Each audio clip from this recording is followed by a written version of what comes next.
ఈరోజు సామాన్యుడికి విద్యను అందించాలన్నా ప్రభుత్వం తీసుకుంటున్న నిర్ణయాలు ప్రజలకు తెలవడానికి అవసరమైన సమాచార హక్కు చట్టాన్ని ఈరోజు ప్రజలకు అందించిన యూపీఏ 1 యూపీఏ 2లో సీతారాం ఏచూరి గారు చాలా కీలకమైన పాత్ర పోషించారు.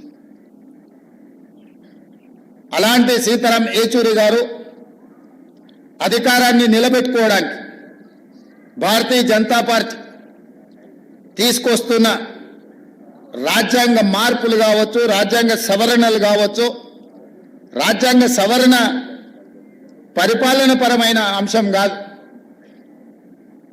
యూనియన్ ఆఫ్ స్టేట్స్, రాష్ట్రాల యొక్క సమ్మిళితమే, రాష్ట్రాల యొక్క కలయికనే ఈ దేశం. యూనియన్ ఆఫ్ స్టేట్స్ అనే స్పిరిట్ని ఈరోజు దెబ్బతీసి జమిలీ ఎన్నికల ముసుగులో తమ ఆధిపత్యాన్ని నిరూపించుకోవాలని చెప్పి బీజేపీ చేస్తున్న ప్రయత్నాన్ని తిప్పికొట్టాలి. ఈ తిప్పికొట్టాల్సిన కీలక సమయంలో సీతారాం ఏచూరి గారు లేకపోవడం ఇది దేశానికే తీరని లోటు. ఇది సిపిఎంకు, కామ్రేడ్ కార్యకర్తలకు కాదు. ఈ దేశంలో ప్రజాస్వామ్య మనుగడ సాధించాలి, ప్రజాస్వామిక స్ఫూర్తి కొనసాగాలి, రాష్ట్రాల యొక్క హక్కులను కాపాడాలి, ప్రజల యొక్క జీవన పరిణామాలు మెరుగుపడాలి, ప్రభుత్వం యొక్క విధానాలను ప్రశ్నించడానికి అవసరమైన సందర్భంలో సీతారాం ఏచూరి గారు లేకపోవడం అనేది నిజంగా పేదలకే తీరని నష్టం. అందుకే మన ప్రాంతం నుంచి జాతీయ రాజకీయాలలో నేను ఈ మధ్యకాలంలో చాలా సందర్భాలలో ప్రస్తావించిన, జాతీయ రాజకీయాలలో తెలుగు వాళ్ళ ప్రాధాన్యత, నమ్మిన సిద్ధాంతం కోసం కట్టుబడి ఉన్న వాళ్ళ సంఖ్య క్రమేణా తగ్గుతూ పోతుంది. కనీసం మనం చెప్పుకోవడానికైనా మనకు ఒక దిక్సూచిలాగా ఉండాల్సిన సీతారాం ఏచూరి గారు మన మధ్యలో లేకపోవడం చాలా బాధాకరం. ఏది ఏమైనా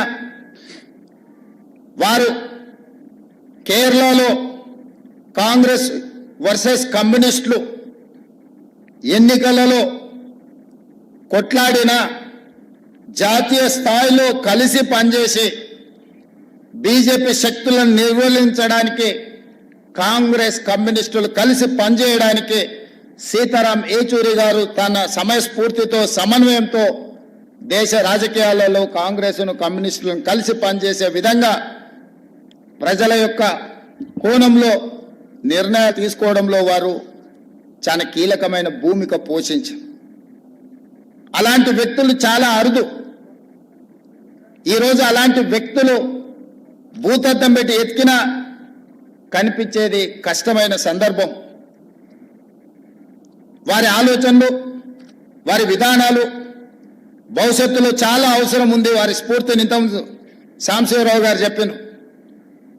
వారు మరణించినప్పుడు దేశంలోనే ఉండే అన్ని మీడియా సంస్థలు ఈ దేశంలో ఒక ప్రధానమంత్రి, ఒక గొప్ప స్వాతంత్ర సమరయోధుడు చనిపోతే ఏ విధమైన విశ్లేషణలు, ఏ విధమైన చర్చా కార్యక్రమాలను తీసుకుంటారో సీతారాం ఏచూరి గారు చనిపోయినప్పుడు కూడా అలాంటి విశ్లేషణ, అలాంటి కార్యక్రమాలను తీసుకున్నారు అని అంటే వారి యొక్క కమిట్మెంట్ విద్యార్థి దశ నుంచి స్టూడెంట్ ఫెడరేషన్ ఆఫ్ ఇండియా కార్యకర్త నుంచి జేఎన్యూలో, ఆ తర్వాత రాజ్యసభ సభ్యుడిగా కావచ్చు, సిపిఎం ప్రధాన కార్యదర్శిగా కావచ్చు, లేకపోతే యునైటెడ్ ఫ్రంట్ కావచ్చు, యూపీఏ కావచ్చు, యూపీఏ 1 యూపీఏ 2లో కావచ్చు, వారు చాలా క్రియాశీలక పాత్ర పోషించి అలాంటి వారు లేకపోవడం, అలాంటి వారిని కోల్పోవడం ఇది సమాజానికే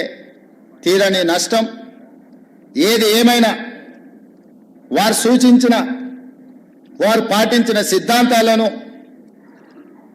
ఈరోజు వారిని స్ఫూర్తిగా తీసుకొని కేంద్ర ప్రభుత్వం ఏదైతే జమిలీ ఎన్నికల్ని తీసుకురావాలనే ప్రయత్నం చేస్తుందో, కేంద్ర ప్రభుత్వంలో రవనీత్ సింగ్ బిట్టు కేంద్ర మంత్రి, ఒక కేంద్ర మంత్రి ప్రధాన ప్రతిపక్ష నాయకుడు రాహుల్ గాంధీ గారి మీద వాడిన పదజాలం, నరేంద్ర మోడీ గారు ఖండించకపోవడము, ఆ మంత్రి గారి మీద చర్యలు తీసుకోకపోవడం అనేది బీజేపీ యొక్క ఫ్యాసిస్ట్ విధానాలు ఈరోజు కళ్ళకు కనిపించినట్టుగా మనకు ఉన్నాయి. ప్రధాన ప్రతిపక్ష నాయకుడి మీద వ్యాఖ్యానించే ముందు కేంద్ర మంత్రివర్గంలో ఎవరో సామాన్య కార్యకర్త లేకపోతే వీధి రౌడీనో అలాంటి మాటలు మాట్లాడిందంటే వేరు. నరేంద్ర మోడీ గారి మంత్రివర్గంలో ఉన్న మంత్రి ఇట్లాంటి భాష, ఇట్లాంటి ఆలోచన విధానంతో మాట్లాడడము ఇది ప్రజాస్వామ్య స్ఫూర్తికి మంచిది కాదు. ఇట్లాంటి తప్పుడు విధానాలు, ఇలాంటి భాషా ప్రయోగాలు చేసినప్పుడు ఒక జడ్జి లాగా వ్యవహరించే సీతారాం ఏచూరి గారు లాంటి లేకపోవడం మనందరికీ ప్రజాస్వామ్యానికి కూడా నష్టం అని చెప్పి నేను ఈ సందర్భంగా తెలియజేయదలుచుకున్నా. ఏది ఏమైనా జమిలీ ఎన్నికల్ని